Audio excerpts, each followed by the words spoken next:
Break के बाद एक बार फिर से आप सभी का स्वागत है गुड लक टिप्स में। दोस्तों, ब्रेक से पहले हमने 6 राशियों की बात की थी। चलिए अभी के लिए आगे बढ़ते हैं और जानते हैं तुला वृश्चिक और धनु राशि वालों का दिन कैसा रहने वाला है आज।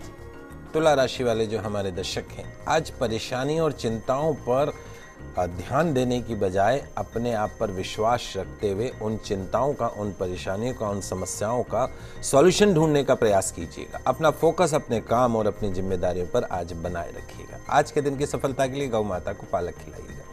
अगली जो राशि वो है वृश्चिक राशि। वृश्चिक राशि वाले जो हमारे दर्शक हैं, आज के दिन आपको बहुत सारे नए अवसर मिल सकते हैं और वो भी ऐसे अवसर जिनको पाने के पश्चात आपके जीवन में तरक्की हो सकती है, उन्नति हो सकती है। सिर्फ अपने आत्मविश्वास को, सेल्फ कॉन्फिडेंस को बनाए रखना। आज के दिन की सफलता के लिए माँ के चरण छूकर दिन की शुरुआत कीजिएगा। अगली जो राशि वो है धनु राशि। धनु राशि वाले जो हमारे दर्शक हैं, आज आप हर तरह की चिंता को छोड़ दीजिए, पुरानी बातों को भूल जाइए। भविष्य पर नजर रखते हुए आज मिलने वाले अवसरों का पूरा लाभ उठाइए। आज के दिन की सफलता के लिए जरूरतमंद को उसकी आवश्यकता के अनुसार कुछ भी दान कीजिएगा। निश्चित तौर पर दिन अच्छा गुजरेगा। पंडित जी, अंतिम 3 राशियों की तरफ बढ़ने से पहले एक और दर्शक हमारे साथ जुड़ गई हैं। पूजा जी हैं टॉक से। इनकी जन्म की तारीख है 25/1/1992 और जन्म का समय है सुबह का 5:15 का। पूजा जी, आपका बहुत बहुत स्वागत है हमारे शो में। अपना सवाल पूछिए। पूजा जी, अपने टीवी की वॉल्यूम जरा कम कर लीजिए और फिर अपना सवाल पूछिए।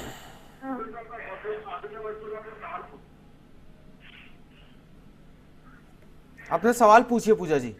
पंडित जी जय श्री कृष्ण। जय श्री कृष्णा बेटा।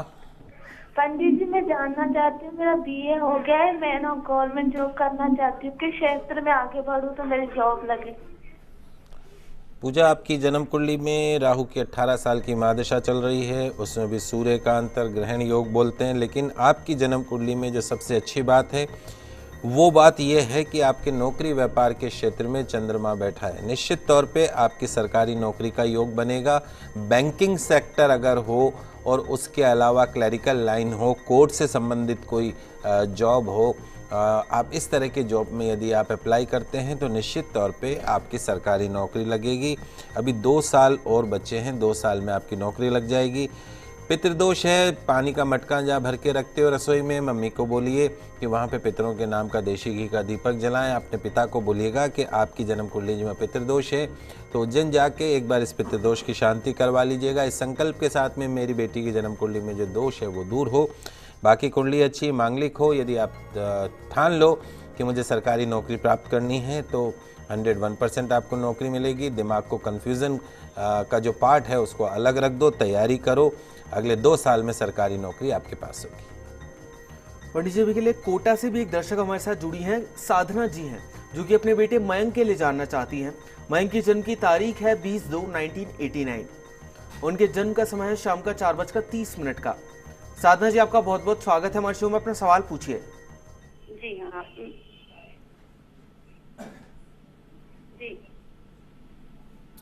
बोलिए बेटा। जी, मेरे बेटे के बारे में पूछना है मेरे को। मेरे बेटे का करियर कैसा रहेगा और उसकी शादी कब तक होगी। क्या करता है आपका बेटा?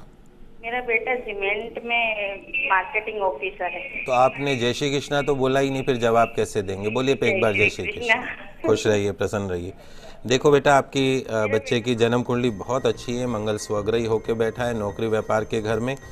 हमारे हिसाब से तो अगर ये सरकारी नौकरी दे तो ये IPS ऑफिसर बन सकता है, बहुत बड़ा पुलिस ऑफिसर बन सकता है। कुंडली इसकी बहुत अच्छी है, सूर्य की महादशा इसको चल रही है।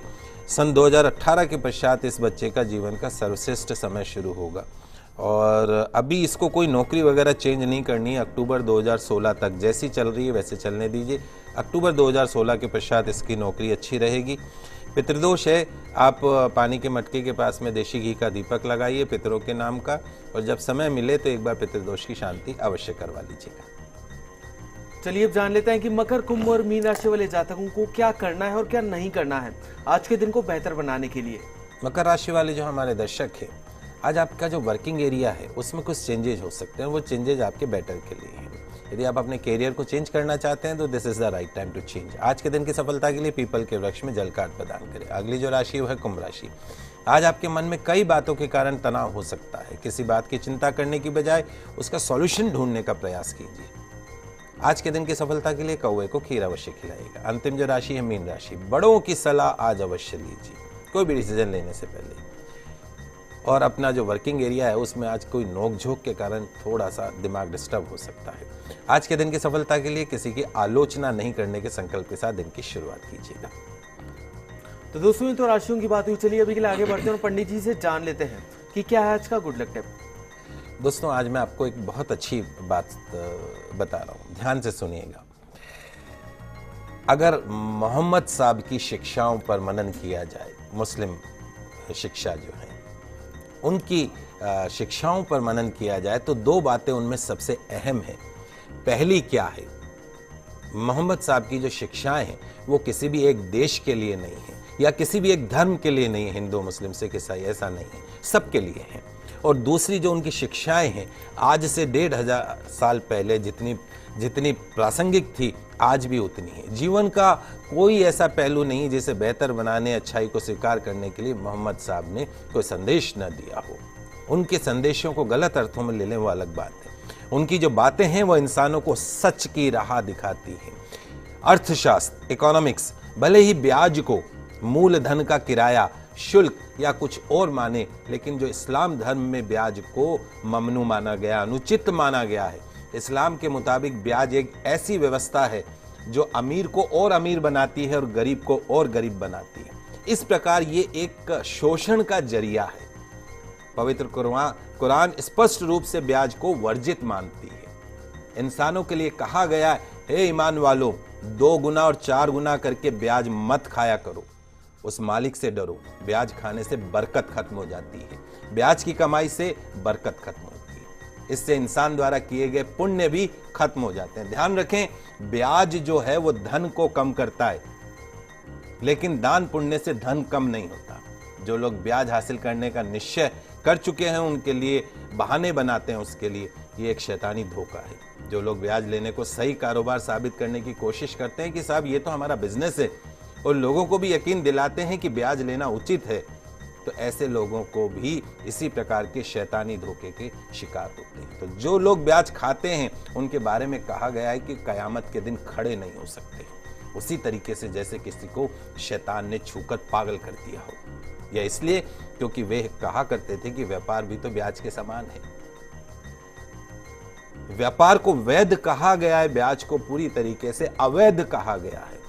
जो लोग इस हिदायत के बाद ब्याज लेना बंद कर देंगे उनका मामला हुजूर को सुपुर्द है, लेकिन तमाम जानकारी के बाद जो नहीं संभला, जिसने ब्याज लेना जारी रखा, उसके आगे नारकीय जीवन है, उसकी कोई मुक्ति नहीं। तो खुदा के वास्ते उस मालिक से डरिए और जो कुछ भी ब्याज में से शेष रह गया है उसे छोड़ दीजिए। यदि तुम सच्चे दिल से ईमान रखते हो, ना तुम खुद जुल्म करो और ना तुम पर जुल्म किया जाए। अगर तुम्हारे पास धन हो तो जरूरतमंद लोगों को कर्ज दो, उन्हें वापसी के लिए कम से कम इतना तो समय दो कि कर्जदार इंसान उसे आसानी से वापस लौटा सके, आत्महत्या नहीं करे। किसी वास्तविक वो अवश्यम भावी जो मजबूरी होती है कि कहीं जानबूझ के कोई नहीं, लेकिन मजबूरी है, अगर उस मजबूरी में अगर वो तुम्हारा समय पर धन नहीं लौटा सके तो उस पर कभी सख्ती मत करो, उसका अपमान मत करो, गालियां मत दो, उसे और समय दो। रोजी कमाने का गलत तरीका, गलत साधन, गलत रास्ता मत अपनाइए। मालिक से डरते हुए, उसकी नाफरमानी से बचते हुए सही जायज हलाल तरीके अपनाइए। हराम रोजी के करीब भी मत जाइए। जय श्री कृष्ण। तो दर्शकों, हम आशा करते हैं कि हमारे प्रोग्राम आपको काफ़ी पसंद आया होगा। पंडित जी हमारे स्टूडियो में आने के लिए और दर्शकों की समस्याओं को समाधान करने के लिए, उन्हें इतनी अच्छी अच्छी शिक्षा देने के लिए आपका बहुत बहुत शुक्रिया। आप सभी का आज का दिन मंगलमय हो, शुभ हो। जय श्री कृष्णा, जय माता की, जय श्री हरि। तो अगर आप भी अपनी किसी भी समस्या का समाधान चाहते हैं पंडित जी से, तो आप भी हमें कॉल कर सकते हैं, आप हमें ईमेल भी कर सकते हैं। हमारा ईमेल आईडी है goodlucktips@firstindianews.com। दोस्तों, कल फिर मिलेंगे आप सभी से, तब तक के लिए खुश रहिए, अपना ख्याल रखिए, नमस्कार।